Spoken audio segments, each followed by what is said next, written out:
नमस्कार। आप सभी का एग्ज़ाम टॉपर के ऑनलाइन प्लेटफॉर्म पर बहुत बहुत स्वागत है। आज के इस वीडियो में हम जो कि आपका JNU जोधपुर है उसके जो फर्स्ट सेमेस्टर का हिंदी साहित्य का सिलेबस है वो देखेंगे। पिछली कक्षा में हमने आपका जो सिलेबस है वो जनरल हिंदी का देखा था, BA BSc BCom के लिए। आज हिंदी साहित्य का जो सिर्फ BA के लिए। तो आपका हिंदी साहित्य का इतिहास जो कि आपका ये सिलेबस है इसको अपन देखते हैं।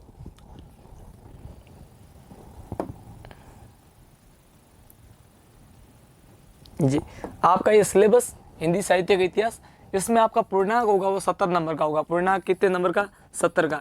ये जो कि आपके जो पेपर सिस्टम वगैरह पुराना डाला हुआ है, जबकि पूर्णांक आपके कितना हो गया? 80 अंक का पूर्णांक हो गया, 80 अंक का। और 20 अंक है वो आपके कॉलेज वाले, 20 अंक आपके कॉलेज वाले वो भेजेंगे, ठीक है। और आपको समय कितना मिलेगा? 3 घंटे का। अब देखो, इसका उद्देश्य इसलिए ये है कि बच्चों को हिंदी साहित्य के इतिहास है उसके बारे में आपको जानकारी होनी चाहिए कि हमारा किस प्रकार का पहले हिंदी साहित्य किस प्रकार से इसकी प्रगति हुई, कि कौन कौन से समय में कौन कौन से काल थे, इसके बारे में देखिए। इसके अंदर आपको 5 इकाई मिलेगी। कितनी इकाई? 5 इकाई।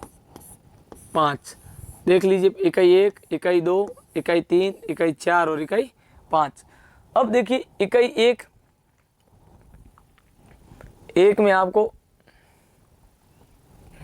ये इकाई 1 हिंदी साहित्य का आदिकाल, हिंदी साहित्य का आदिकाल दिया गया। इसके अंदर आपको मिलेगा कि काल विभाजन एवं नामकरण।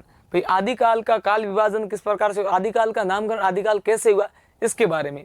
आदिकालीन परिस्थितियां, उस समय में हिंदी किस प्रकार से उसने प्रगति की, उसकी क्या परिस्थितियां रही, उसके बारे में। साहित्य का वर्गीकरण। अब देखो, आदिकाल जो साहित्य इसका वर्गीकरण किस प्रकार से किया गया, जैसे अपन भक्ति काल को करते सगुण निर्गुण, इस प्रकार से इसको।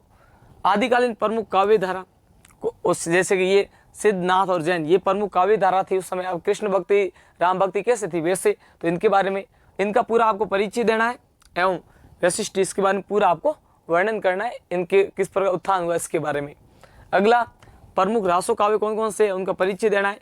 विशिष्ट एवं प्रमुख कवि, अब रासो काव्य है, उनके कौन कौन से कवि है और उनके बारे में आपको बताना है। आदिकालीन हिंदी साहित्य की सामान्य विशेषताएं, हिंदी साहित्य की सामान्य उस समय क्या विशेषताएं थी। अपन कोई भी टॉपिक पढ़ते हैं उसकी विशेषताएं होती है, उस प्रकार उसकी विशेषताएं। अगला,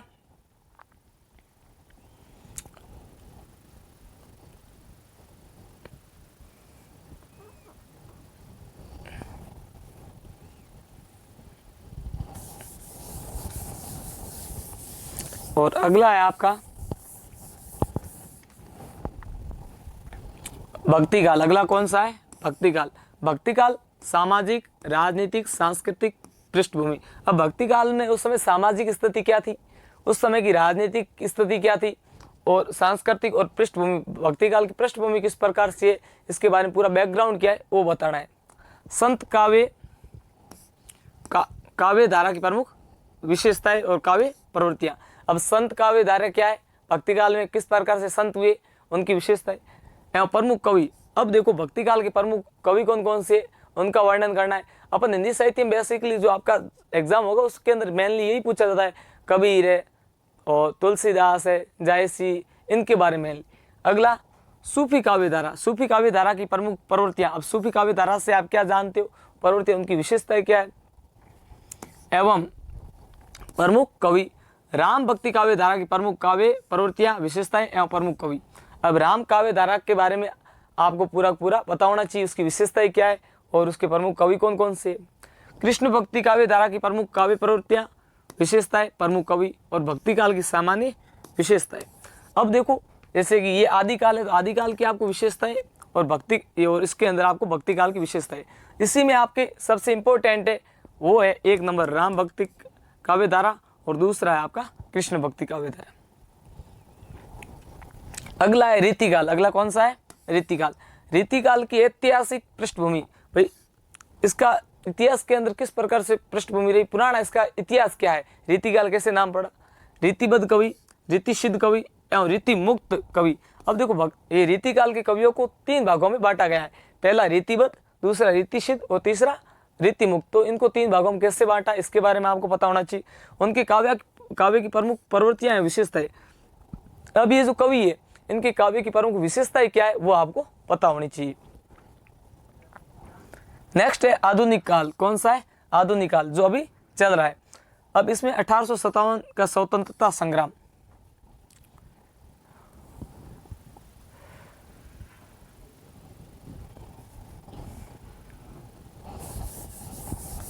1857 का स्वतंत्रता संग्राम। भाई 1857 क्रांति हुई उस समय। अब आपके मन में ये विचार आएगा कि वो हमें क्यों हिंदी में याद करनी, क्योंकि इसमें हिंदी कवि है उनकी क्या विशेषताएं रही। देखो, वीर रस जब पैदा होता है, कवियों ने इस प्रकार की रचनाएं लिखी जिससे लोगों के मन में उत्साह आया।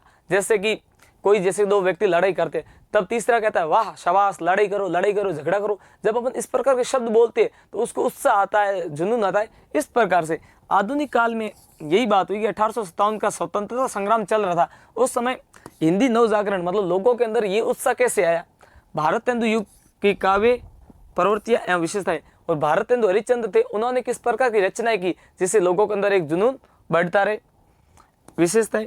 अगला, मैथिली शरण गुप्त और राष्ट्रीय कवितारा। अब मैथिली शरण ने ऐसे कौन सी रचनाएं लिखी जो अपने देश के हित के लिए अच्छी थी। छायावाद, प्रगतिवाद। और छायावाद और प्रगतिवाद क्या है, इनके बारे में उनकी रचनाएं कौन कौन सी थी, लोगों के अंदर जुनून पैदा करे।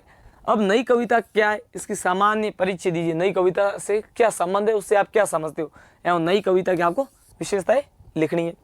अगला इकाई 5, हिंदी के प्रमुख गद्य विधाएं। ये तो सारे पद्य थे क्योंकि पुराने कवियों ने सारे पद्य लिखे। अगला, ये उपन्यास क्या होता है, कहानी क्या होती है, नाटक, निबंध, आलोचना। अब देखो, उपन्यास कैसे होता है कि भाई कोई कवि उपन्यास कैसे लिख सकता है, या होता क्या है, कहानी से क्या तात्पर्य है, कहानी के प्रमुख पात्र कैसे होते हैं या उसकी विशेषताएं क्या है।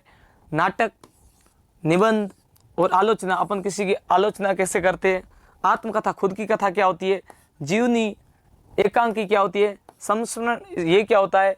रेखा चित्र, उद्भव और विकास। अब देखो, उपन्यास, कहानी, नाटक, इनका किस प्रकार से उद्भव हुआ, इनका विकास कैसे हुआ। जैसे कि हरिश्चंद्र के काल में जैसे कि कहानी का, उपन्यास का इनका हुआ, तो इन्होंने उस समय के लेखक और कवियों ने किस प्रकार से रचनाएं की, किस प्रकार से उन्होंने पाठ लिखे, जिससे ये हिंदी को एक नई प्रगति मिली। तो ये आपका इसका पाठ्यक्रम है। अब देखो इसका अंक विभाजन। अंक विभाजन कुछ इस तरह से, अब देखिए आप, इसका अंक विभाजन कुछ इस तरह से है।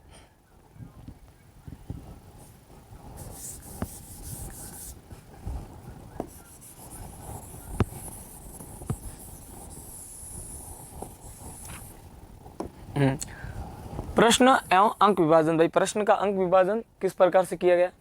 अब खंड क और ख दो भागों में बांटा गया। पहला खंड क और दूसरा आपका है ख। ठीक है। अब प्रत्येक इकाई से दो दो कुल 10 लघु उत्तरीय प्रश्न, शब्द सीमा 30 शब्द, 10 गुणा 2 बराबर 20 अंक। मतलब आपकी इकाई कितनी है, इकाई है 5। प्रत्येक इकाई से कितने प्रश्न आएंगे, 2। तो ये इकाई है 5, प्रत्येक इकाई से 2 प्रश्न, तो ये प्रश्न हो गए 10 प्रश्न। प्रत्येक प्रश्न कितने नंबर का, 2 नंबर का, तो ये आपके हो गए 20 अंक। ठीक है। आगे ख कि प्रत्येक इकाई से विकल्प सहित 5 आलोचनात्मक, कुल 5 शब्द सीमा 500 शब्द, 5 गुणा 10 बराबर 50। अब देखो, ये पहले 10 नंबर का प्रश्न आता था, अब ये कितने नंबर का हो गया, 12 का। मतलब खंड ख में आपको ये कहा गया है कि प्रत्येक इकाई से आपके 2 प्रश्न आएंगे। प्रत्येक इकाई से कितने प्रश्न आएंगे, 2 में से आपको 1 प्रश्न करना है। ठीक है। तो मतलब आएंगे प्रश्न कुल कितने आएंगे, 10, जिसमें से आपको 5 करने, 10 में से 5 गए, पीछे आपके प्रश्न बचे 5। और प्रत्येक प्रश्न कितने नंबर का है, यहाँ 10 लिखा है, जबकि यहाँ भी 10 की जगह 12 नंबर का हो गया। तो आपके ये हो गए 60 नंबर, 60 ये और 20 ही अंक। अब बहुत ही आपका पेपर पैटर्न सामान्य वही होता है जो प्रीवियस क्वेश्चन पेपर से रिलेटेड होता है। जैसे कि फर्स्ट सेमेस्टर में पिछली बार जिनके पेपर हो गए उसमें से उसके रिलेटेड ही आपके सवाल आते हैं। ठीक है। तो अब आप इसको और भी चाहिए डिटेल में आपको सिलेबस की PDF, तो आप हमें टेलीग्राम, हमारे चैनल की लिंक दी गई है डिस्क्रिप्शन में, वहाँ से ज्वाइन कर सकते हैं। और भी यदि कोई आपको इन्फॉर्मेशन चाहिए तो हमें हमारा यूट्यूब चैनल सब्सक्राइब कर सकते हैं, आप कमेंट कर सकते हैं। और यदि आप बढ़िया से बढ़िया पढ़ना चाहते हैं, बेस्ट 1 वीक सीरीज करना चाहते हैं, तो आप एग्जाम टॉपर्स 1 वीक सीरीज खरीद सकते हैं। Exam toppers 1 week. अब इस 1 वीक में आप पिछले जो भी आपके बीए और एमए के सेमेस्टर के एग्ज़ाम हुए उसमें आप इसके रिव्यू वीडियो देख सकते हैं। 90% हूबहू सवाल पूछे गए, 90% या उससे ज़्यादा। और हिंदी में तो सीधे सीधे सवाल पूछे गए सारे के सारे। जैसे सीरीज का प्रश्न है कि भक्ति काल की प्रमुख विशेषताएं लिखिए, तो सीधा का सीधा प्रश्न उसी के अंदर वैसा ही दिया गया है। तो आप आज ये खरीद सकते हैं। बाकी आपकी क्लासें वगैरह भी हम लगाने का यहाँ पर प्रयास करेंगे। मिलते हैं एक छोटे से ब्रेक के बाद। जानने के लिए देखिए अगला एपिसोड। आप सभी का बहुत बहुत धन्यवाद।